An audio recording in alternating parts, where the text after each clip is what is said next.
Okay, we are putting leaves down on the garlic. Garden cart and the wheelbarrow.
So today we really just kind of went around and got some planting and things done, bed prep.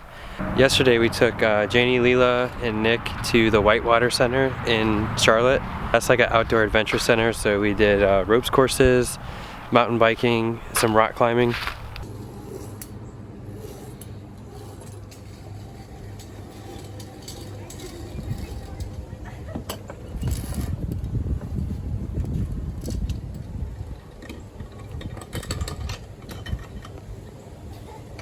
Janie and Leela have helped a lot this season, so we just wanted to do something for them, take them somewhere fun. And today, Leela came to help and Sandy came to help. And Sandy and I pruned the tomatoes and got those ready and covered. I would show you guys, but we had 2 freezes 2 nights in a row. The tomatoes are alright and they're actually still ripening. So about 32 degrees both nights and they're still doing alright. And we had to prune up some spinach that got destroyed by caterpillars again. And I just started bed prep and planting, getting some more salad in. We finished up this bed in tunnel 6 here, got it all in salad, and that'll be ready to harvest soon. So yeah, just kind of trying to chill after 2 super busy weeks. People visiting, getting stuff done, you know, still running the farm and hanging out with everybody. Election day. Yep, I voted. I get into politics and stuff more than Tori does, but yeah, I can't stand it really, but you know, I'll put up with it. Yeah. Yeah, not gonna put anything political on here, but I think the reality of elections are every 4 years, people get psyched up to vote for somebody, but you can do more for yourself between those 4 years. So I don't think there's much more to say about that, really. I don't think we should rely on government to either side to change our life and make decisions for us. Hi, Ro. What up, George? Harvesting. I'm actually listening to your podcast right now. So lame. Yeah, kind of. I'm just kidding. It's good, babe. It's good. Is it good? Yeah. What did I even say? I don't remember. He talked about trees and IPM and sales. Yeah, and goal setting and all sorts of stuff. It was good. Wow. Yeah. Don't waste your time. So we're kind of running out of sunlight here, really, as far as the growing season goes. Around Thanksgiving here, we get to 10 hours of sunlight a day, and then it drops below that until mid-January. And so when that happens, nothing really grows that fast. So what we try and do is in the tunnels, we'll keep it a lot warmer during the day and try and push some growth that way. And then we'll also put row cover over beds. So that's a bed of arugula that we seeded yesterday. And that extra heat will help it grow faster with less sunlight. Now, it's still gonna grow slow compared to the summer and spring. You can probably add 2 weeks onto your days to maturity for your crops for fall and winter. At least that's what it ended up being last year for us. Going into the winter can be pretty challenging, and really you have to overplant. So we have 6 beds of carrots, 3 beds that are ready but they're growing slow, and then back in plot 8 we have 10 half beds, so 5 beds. So that is 13 beds of carrots When it comes to where we sell, like the markets and to the chefs and stuff, that's probably maybe just enough. Here's the tomatoes Sandy and I did yesterday. Prune them up really high to stress them. Try and get them to start ripening their fruit faster. It's still pretty crazy. We've had like 3 nights now, about 32 degrees, and they're fine. The only thing that you're pretty much guaranteed to get with something like this is when the foliage touches the plastic. I'm trying to find some. Yeah, when the foliage touches the plastic, it will actually feel the 32 degrees, but inside here it doesn't really feel it. When you create an environment like this and protect the plants, you also protect the pests. So these caterpillars are still eating stuff, even the tomato leaves, and causing issues on other crops too. The thing with the caterpillar outbreak this year is it's not just like spraying BT and being fine. The BT is like a natural fungus that wrecks the caterpillar's gut, and so it has to ingest it. So you have to spray down to the leaves, and then it will eat the leaves, then therefore ingesting the BT, and then it will stop feeding and die. But the thing with what we've experienced this year is there's so many, and it's directly related to the rainfall. We're probably around 70 inches of rain. It's like record rain, and I was reading that their eggs can hatch better with the rain.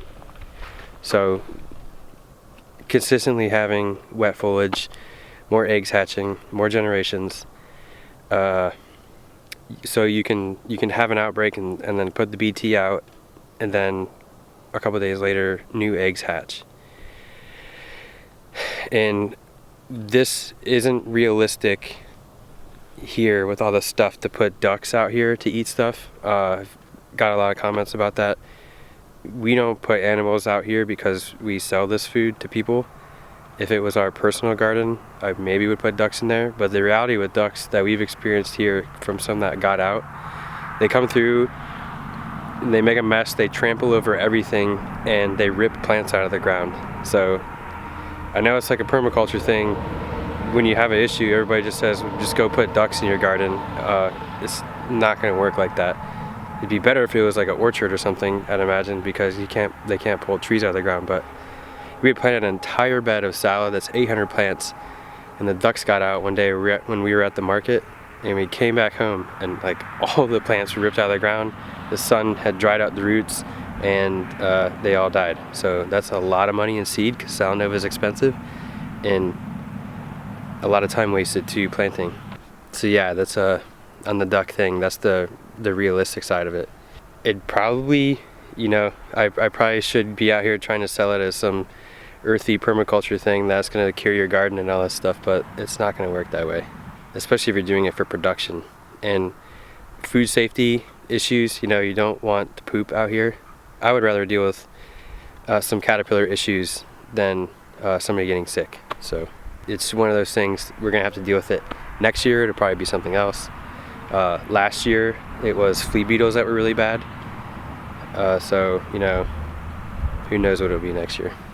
One thing I learned last year was, even though it's cold and the days are shorter, the tunnels still need irrigated, so we have drip tape in all of them, and our soil went hydrophobic last year. I had my back issue as well, so I could barely tie my shoes, so dragging a hose out and doing all that wasn't the most ideal thing. Yeah, so we'll just run these, and then if it gets too cold, which I hope it doesn't, then we have to remove this. They'll freeze and break.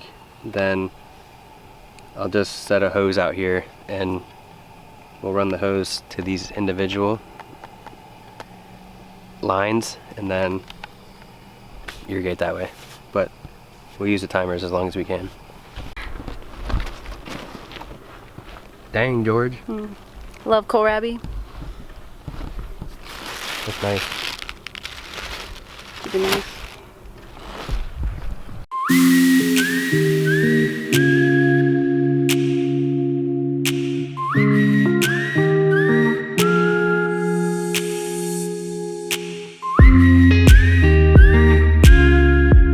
This stuff here is oyster shells for calcium, and other stuff, the chicken poop stuff, has calcium too.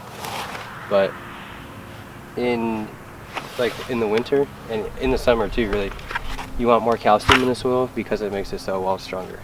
Just like it makes your bones stronger, whatever. So when we amend now, this time of year, outside of like perfect temperatures, we'll put more calcium down. Make sense? Yeah.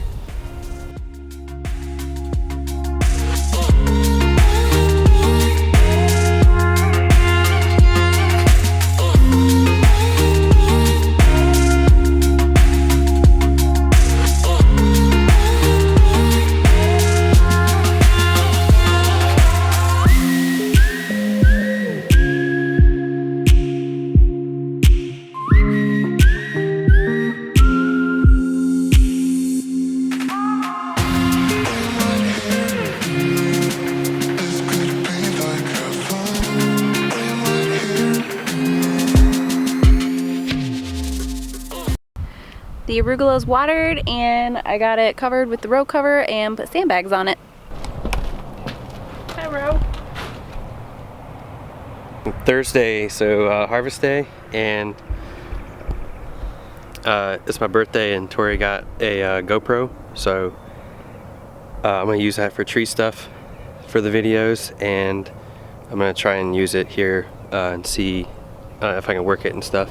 This should be smoother. I know I shake the camera a lot, but I'm not gonna set it up for everything. It's just too much time. Like I always say, we're farming for real, not farming for content, so.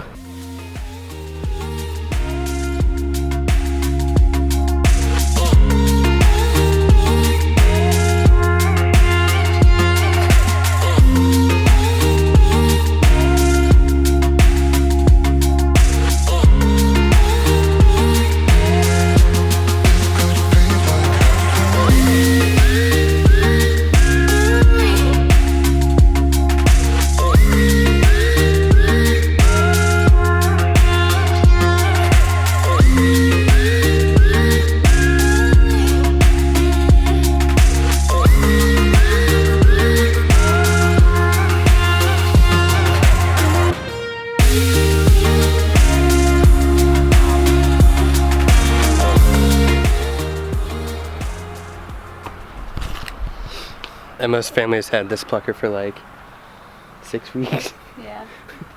Just went and got it yesterday.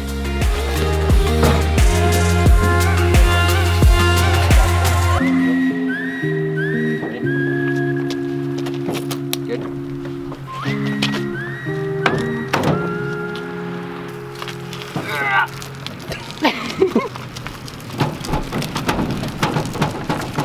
So Wayne stopped by. He works for the city.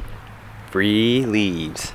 Something cool our town does is pick up the leaves. So like people in the city rake them to the curb, and then they have a couple trucks that suck them up. We got a load there, and then back on the other part of the farm, they're just gonna keep bringing trucks. We'll compost these, cover the garlic, put it in walkways for the winter, and put it in the tunnels in the walkways. And also the food forest project in the woods, I'll use them there too. This is cool. That's a lot of leaves. Finishing up some harvesting today. Still gotta watch stuff. So the tomatoes are actually doing pretty good. I went through and pruned them again with Sandy, and Sandy got all the suckers off, and then I did the pruning on the bottom. But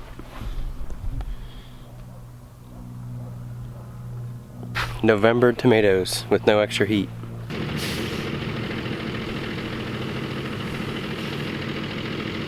But they've been dumping like 100 yards a day at the landfill. So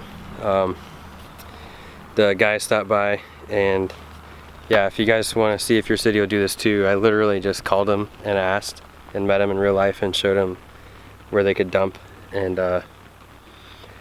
yeah, it's cool. Free carbon.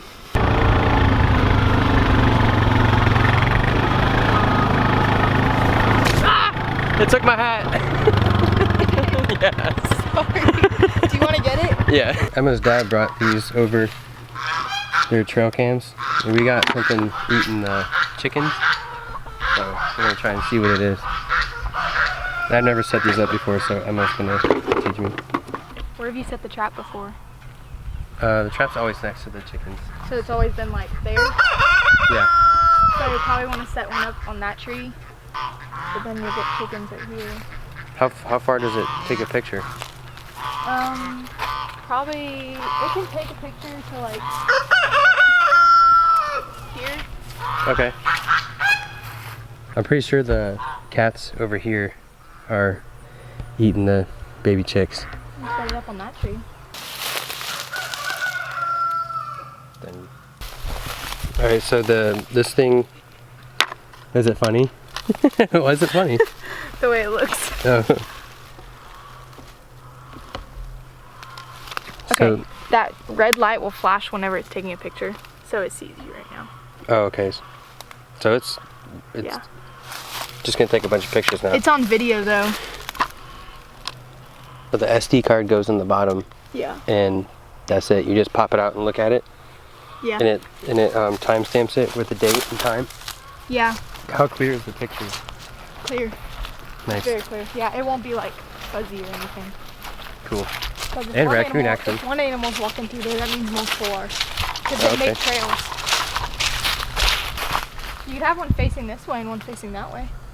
Oh yeah, that's smart. Because if anything, they're come out over there, but then you can see where they walk over here.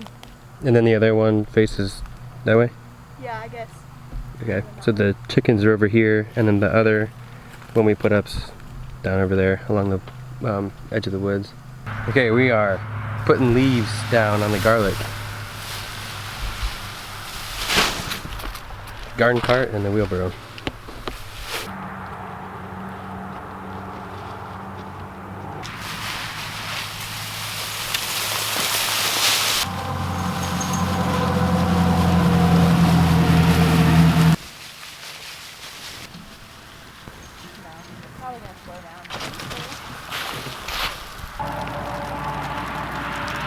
So the leaves on here, if there's any left over after you harvest the garlic and stuff, you can just rake it into the walkways and leave it there to break down.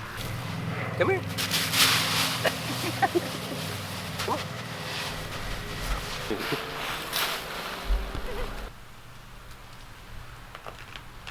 Alright guys, so y'all want to see more tree stuff? I'll be doing some tree stuff in the food forest and doing more of that next week. But now I'll just share a knot here. So let's say your rope is just somewhere and you need to tie a knot in between for whatever reason it may be. So let's throw this up here. So this is in between two limbs, so let's just say for, I don't know, I need a knot here and I'm going to tie these ends or something, and then I'm going to then hang a hammock or whatever. So you overlap them, twist to make an 8, come down through the center,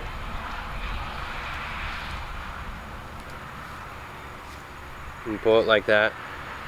Now you have this knot. That is a, I think it's called an alpine butterfly.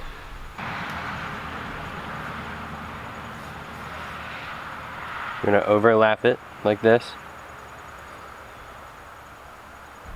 Twist it. You're gonna go under here and then through here. Under. Through.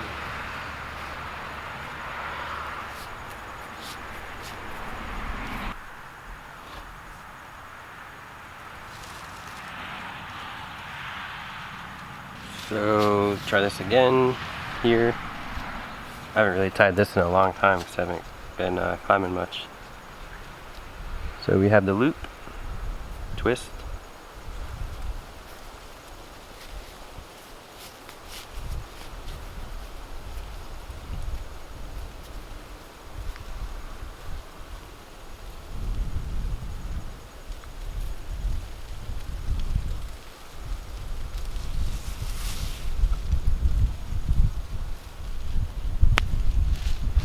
My friend Jimmy from back in my corporate days, he stopped by the Charlotte market to see Casey, and he gave us this book called Food Babe Kitchen by Vani Hari. And Jimmy's wife has been working really hard on this book. Her name is Kim, and she did all the food prep and cooking and took all the pictures for this book. So I've been leafing through it, and it's really, really good so far. The whole beginning talks about food labeling and cooking with real foods and what you should look out for. It gives you like a bunch of substitute options if you ever don't have something in your kitchen and needs to substitute, or for like gluten-free options. And it has over 100 recipes. So all these recipes are using like real foods, whole foods, and I'm definitely gonna do some of them and share them with you guys. The pictures look amazing so far, so I really can't wait to get into more of these recipes. Again, it's Food Babe Kitchen by Vani Hari. Yeah, check it out. Accounting tip of the week this week is sort of an extension off of the last accounting tip, which I talked about the SEP IRA and how it's a good investment for people that are self-employed, so they have basically a 401k to invest in. And I just want to talk about why we chose to do that. So basically I had my 401k with my corporate job, and when I became self-employed, I wasn't able to contribute to that 401k anymore because it was through my previous employer. So we needed something that we could still contribute to while we were self-employed. So it was really easy to just roll that over straight into the SEP IRA. And also, I think it's important to have a diversified portfolio. So, you know, along with the SEP IRA, I think it's important to, even within the SEP IRA, like have it in bonds, stocks, mutual funds, you know, a lot of different things. And you can work that out with your investment advisor about how, based on your age level and risk tolerance, like how you want that to be.